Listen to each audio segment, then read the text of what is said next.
Magandang araw po mga katsibog. Ngayon po magluluto tayo ng tinulang taba ng baboy.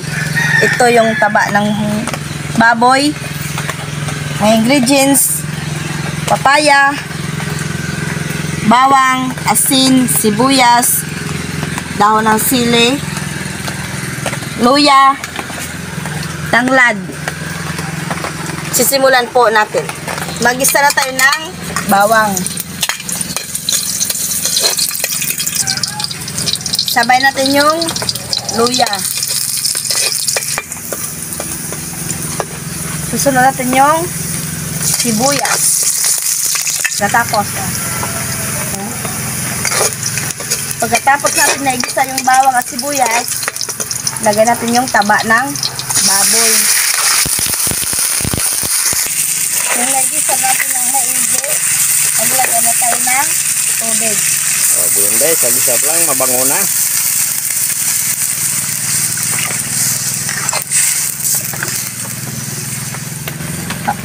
Hanggang sa lumambot na yan, o di kaya maluto. Maglagay tayo ng asin. Tanglad. A few moments later. Pagkatapos ng kalahating oras, titingnan na natin kung luto na. Malambot na. Okay na. Maglagay na tayo ng papaya.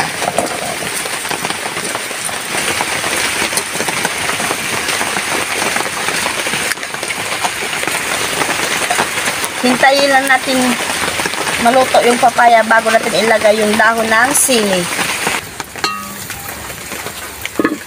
Titingnan na natin kung luto na ang papaya. Ito na, okay na. Maglagay na tayo ng dahon ng sili.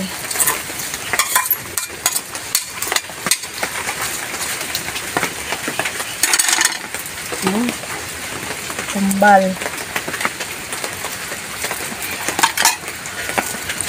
Maglagay tayo ng tak-tak-tak.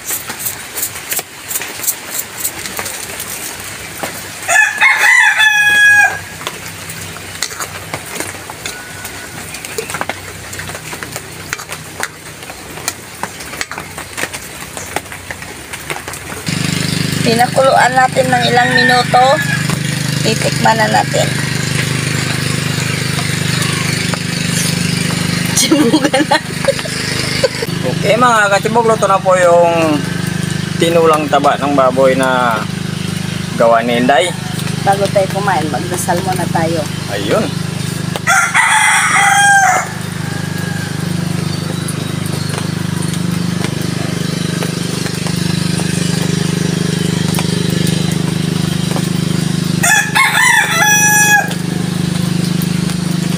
Sibugan na. Ano tayong hinihintay? Hindi pa po kumain, mabayad na po kayo sa amin.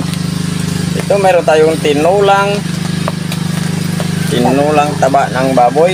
Tama-tama, tagulan. Madilim na naman yung panahon. Saka nagpapararo na yung kabilang palayan.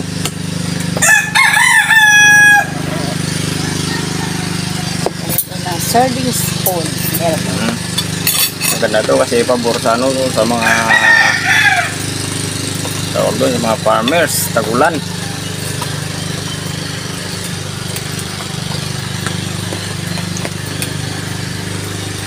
Para magmura yung magmura yung bigas natin kasi grabe yung bigas ngayon, napakamahalan ng bigas ngayon.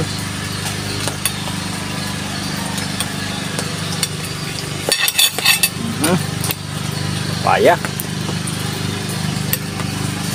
Ito na ba yung dahon ng sili? Ihigop na naman tayo ng sabaw.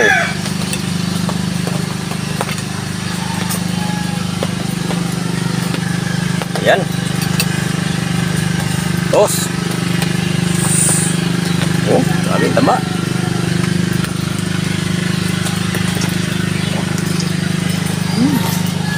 Napakalamot.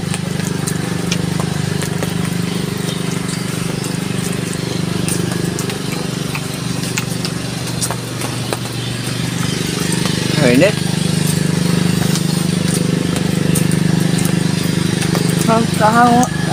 Kahango lang eh. Hmm. Kahango, ano? Kakango lang kasi. Kahango.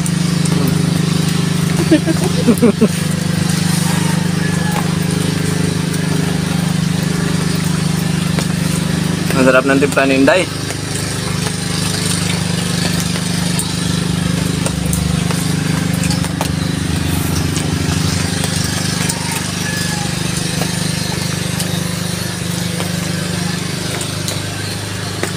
Sa isang gayat ng papayat para masusolve ka na. Pwede palang ano, ilagay yung ano, baboy sa ano, papaya. Kala ko manok na yun na ano. Nilalagyan siyempre. ito. Baboy pala. Ngayon mo lang ba ginawa to? Ayun ko lang ginawa ito eh. Kala mo lang manok yung nagamitan nito ah. Meron pala.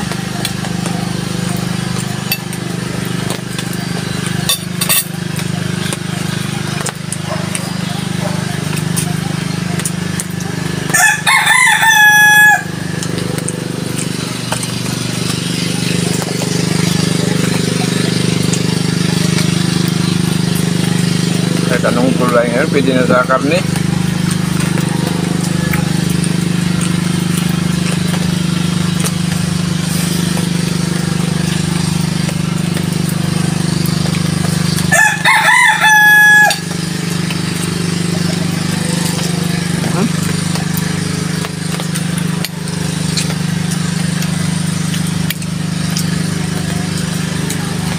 Sarap na sabaw. Gusto ko yung sabaw. Tama yung pagkakatimpla ni Inday. Iba talaga pag natimpla si Inday, nasa may puso.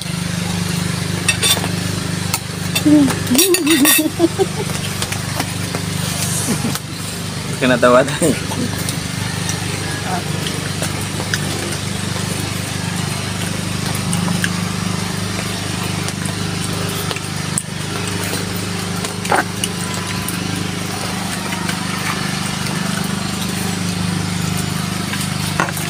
Naku, papakanin ka dito ah. Sabaw pa lang ulam na.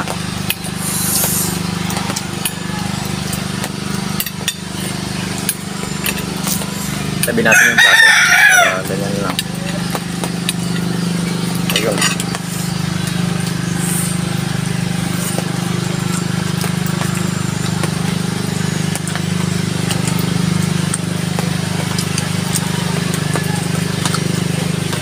Galing matimpanin dahil sa mga pagdating sa mga sabaw-sabaw. Kasi dati nung nakikwento na sa akin, nasa Iloilo siya. Napabalik na siya ng amo niya doon eh. Magaling doon siya magluto, sabi ng amo niya.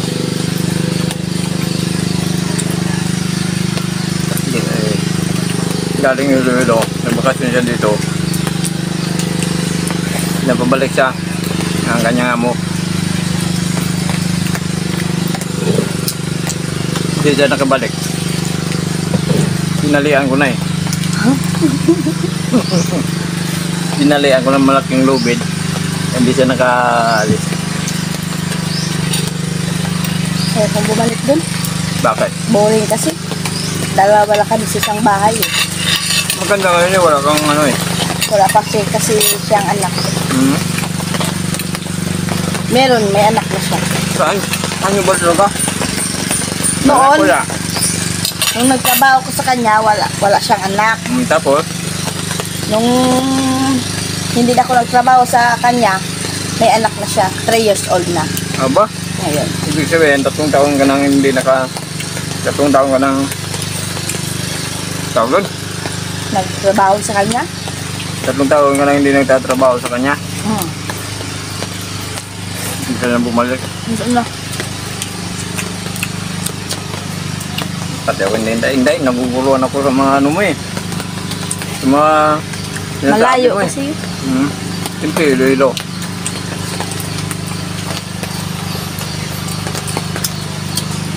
Nababang oras yung biyahe galing mula dito hanggang Iloilo. Saka Iloilo Hapon. pa. Hapon ka na dumating doon. Hapon ka na dumating. Hapon na darating doon. Parang ano eh, parang sa Manila ka din na bumabiyahe. Ba? Hmm. Sabi naman yun. Bakit ilang oras ba biyahe pupunta ng Iloilo? Halimbawa, alis ka dito mga alas 6 ng umaga. Hindi, alis ka dito alas 7. O sige, alas 7 na ako, alas 7. Alas 7. Tapos, Pagdating mo doon, ano mo, ang ilang biyahe ka pa. Pagdating ilang mo, oras? Ilang oras ka doon? Anong oras ka dating pagdating mo doon? Gabi na? Alas 4 ng hapon na. Alas 7, alas 8, alas 9, alas 10, alas 11, alas 12, alas 2, alas 3, 4, siyam na oras. Ay, grabing tagal. Tagal yan. Malayo nga. Palit ka ng palit ng ano, ng sasakyan. Doon ka na tagalan sa lipat-lipat.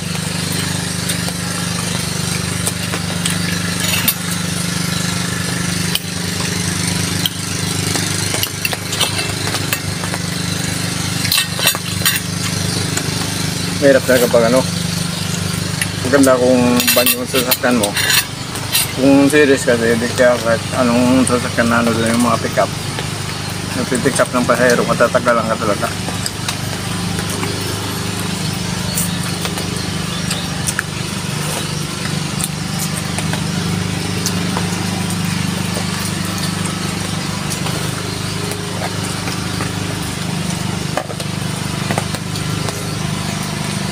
Kaya pala, kung nagbakasyon siya,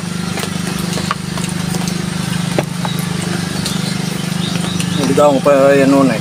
Kaya pala nagbakasyon siya dito sa amin. Yung iba pang nagbakasyon, walang gamit na dala eh. May ilang piraso sa kanya, lahat. Walang natira. May plano pala. Nakayaw niya niyang bubalik.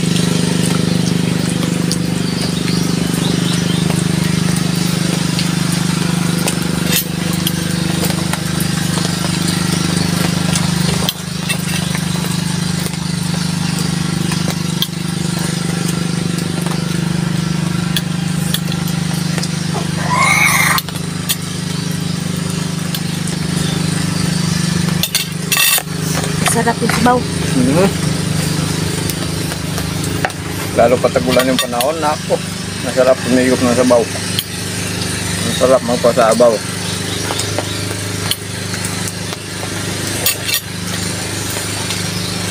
Tama-tama lang yung sabaw. Sa akin, nung niluto ko yung ano, yung pata. Puro sabaw.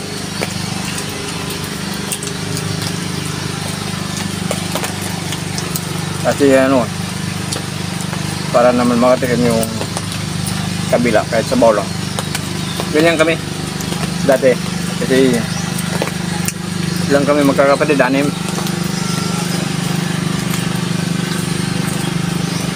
Pag naluto kami ng karne, hindi kayo 6 manok. kayo? Pag nagyaw kami manok, dinadamihan namin sabaw. Kami nga, siyam nga ni. Siyam kayo? Baog pala nanay mo.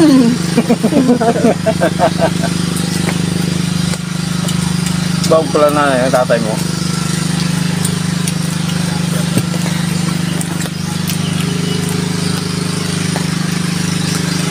Dami ah.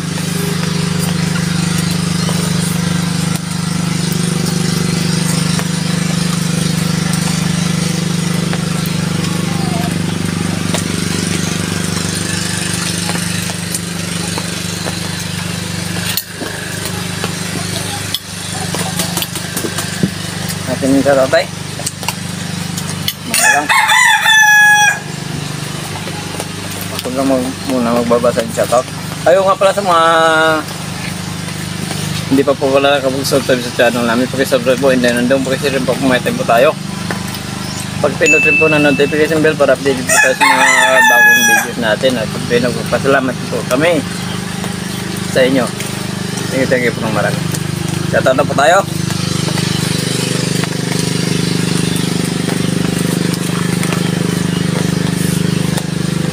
Shoutout.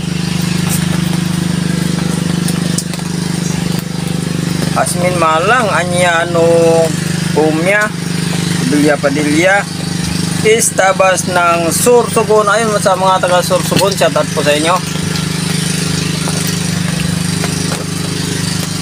Rosaros family ng Kasiguran, Aurora, sa mga taga Kasigura, Aurora, shoutout po sa inyong lahat yan. Maraming salamat. Landlan Dantes, taga Pampanga. Ayun sa mga taga Pampanga, shoutout po sa inyo dyan. G. Alvin Lucero, shoutout. Christian Jan Valdez from Kalinga. Uy, sa mga taga Kalinga, shoutout din po sa inyong lahat dyan. Royal Palacio, Linda Osio Hart, Lord Dalinas. So ayun, shoutout po nyo yung lahat mga kasibuti. Maraming salamat po sa mga subscribers sa mga videos po natin. Thank you po.